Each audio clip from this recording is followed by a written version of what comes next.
Praise the lord. ఈ దిన వాగ్దానము యోవేలు 2వ అధ్యాయము 12వ వచనము.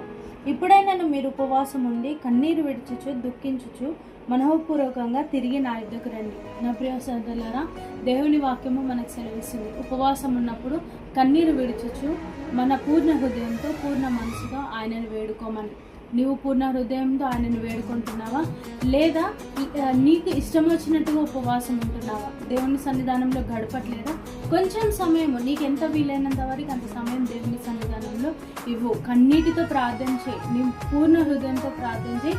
దేవుడు నీకు తప్పకుండా సహాయం చేస్తాడు. నీ జీవితంలో ఫెయిల్ అయినా, లేకపోతే నువ్వు ఎటువంటి స్థితిలో నువ్వు ఓడిపోయి ఉన్నా, నువ్వు వెనుదిరగకు. దేవుడు నీకు తప్పకుండా సహాయం చేస్తాడు. ఆయన వాగ్దానం ఇచ్చి తప్పే దేవుడు కాదు. నేను నీ వద్దకు వస్తాను అంటున్నాడు. కాబట్టి ఆయన నీ వద్దకు వచ్చుచున్నాడు. నీవు కన్నిటితో ప్రార్థించు, దేవుడు నీకు తప్పకుండా సహాయం చేస్తాడు. దేవుడు మీ అందరిని దీవించి ఆశీర్వదించుగాక. ఆమేన్.